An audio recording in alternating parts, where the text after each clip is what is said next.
Hello, नमस्कार, आदाब, सत श्री अकाल और अस्सलाम वालेकुम। मैं हूं मोहम्मद अहमद काज़मी, लेकर आया हूं आपका पसंदीदा कार्यक्रम ग्लोबल न्यूज़।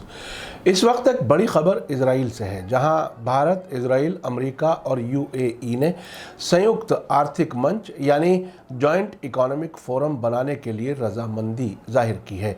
यरूशलेम से प्रेस ट्रस्ट ऑफ इंडिया की रिपोर्ट के मुताबिक भारत, इजराइल, अमेरिका और यूएई के फॉरेन मिनिस्टर्स की बैठक में आर्थिक सहयोग यानी फाइनेंशियल कोऑपरेशन के लिए एक मंच बनाने पर राजी हुए हैं।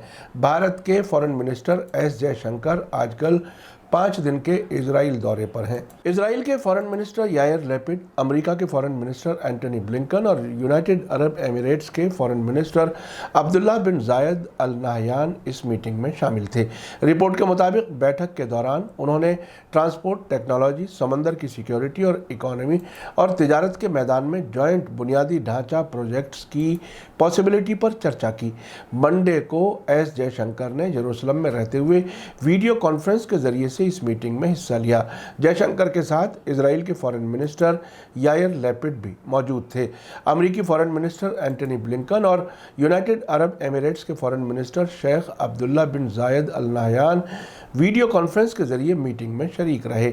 इस मीटिंग के बाद भारत की फॉरेन मिनिस्ट्री ने एक बयान जारी करके कहा है कि मिनिस्टर्स ने आर्थिक सहयोग यानी फाइनेंशियल कोऑपरेशन के लिए एक इंटरनेशनल फोरम बनाने का फैसला किया है। बयान के मुताबिक चारों वजीरों ने ट्रांसपोर्ट, टेक्नोलॉजी, समुद्री सिक्योरिटी और इकोनॉमी और तिजारत के मैदान में जॉइंट बुनियादी ढांचा प्रोजेक्ट्स के लिए इम्कानात के अलावा जॉइंट प्रोजेक्ट्स के लिए भी चर्चा की है। चारों मुल्कों के फॉरेन मिनिस्टर्स की मीटिंग के आखिर में ये फैसला लिया गया कि हर मिनिस्टर संयुक्त कार्य समूह यानी जॉइंट वर्किंग ग्रुप में सीनियर लेवल के एक्सपर्ट शामिल करेंगे। एस जयशंकर ने बैठक को बामकसद बताया और कहा कि उन्होंने आर्थिक तरक्की और इंटरनेशनल इश्यूज़ पर साथ मिलकर काम करने के लिए बात की है। उन्होंने ट्वीट करके कहा कि हम तेज़ी से आगे की कार्रवाई करने पर राज़ी हुए हैं। उन्होंने ये भी कहा कि मुझे लगता है कि ये बहुत साफ है कि मौजूदा बड़े मामलात पर हम सब एक जैसा सोचते हैं।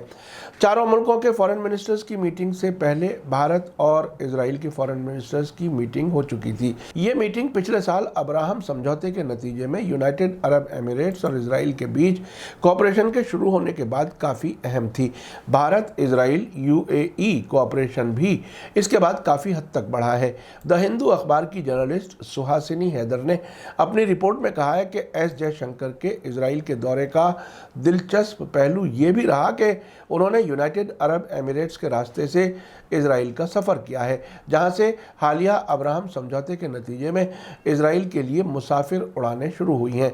आपको याद दिला दूं कि भारत, इजराइल, अमेरिका और यूनाइटेड अरब एमिरेट्स के फॉरेन मिनिस्टर्स की मीटिंग हाल ही में 13 अक्टूबर को वाशिंगटन में अमेरिका, इजराइल और यूएई के फॉरेन मिनिस्टर्स की मीटिंग के फ़ौरन बाद हुई है।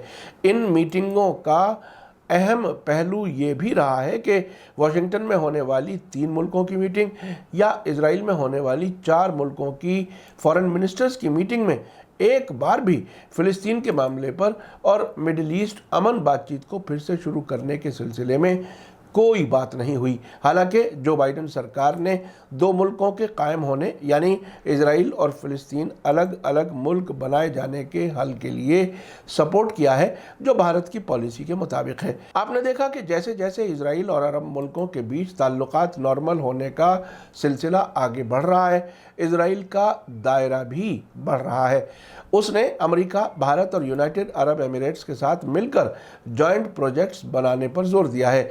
इजराइल के पास पुरअमन इलाके की कमी की वजह से वो दूसरे मुल्कों में अपने प्रोजेक्ट्स लगाकर कारोबार करके फ़ायदा हासिल करता है। अब वो ये सिलसिला आगे बढ़ा रहा है। हाल ही में आपको हमने एक रिपोर्ट दी थी जिसमें बताया गया था कि इजराइल ने 2019 में यानी डिप्लोमेटिक ताल्लुकात कायम होने से भी पहले यूनाइटेड अरब एमिरेट्स में ज़मीन के नीचे छावनी बनाने का काम शुरू कर दिया था, जो इस वक्त ज़ोरों पर जारी है। इसके साथ ही कई अरब मुल्क इजराइल से बाकायदा ताल्लुक़ नहीं होने के बावजूद खुफिया तरीके से कारोबार और सिक्योरिटी के मामले में कोऑपरेशन करते रहे हैं। आखिर में आपको याद दिला दूं कि अगर आपने अभी तक media star world YouTube channel subscribe नहीं किया है तो सब्सक्राइब कर लें और घंटी दबाना ना भूलें। और अगर आप हमें फेसबुक पर देख रहे हैं तो हमारे पेज को लाइक करें ताकि हमारी हर नई वीडियो की खबर आपको सही वक्त पर मिल सके। इसी के साथ मुझे दीजिए इजाज़त। ग्लोबल न्यूज़ का ये एपिसोड आपको कैसा लगा कमेंट्स में ज़रूर लिखें। थैंक यू, धन्यवाद, शुक्रिया। जय भारत, जय हिंद। मीडिया स्टार वर्ल्ड की और वीडियो देखने के लिए हमारे चैनल को सब्सक्राइब करें और सीधे नोटिफिकेशन पाने के लिए बेल आइकन दबाएं। और अगर हमारी खबर सच्ची और अच्छी लगे तो अपने व्हाट्सएप, इंस्टाग्राम, फेसबुक और ट्विटर अकाउंट पर ज़रूर शेयर करें।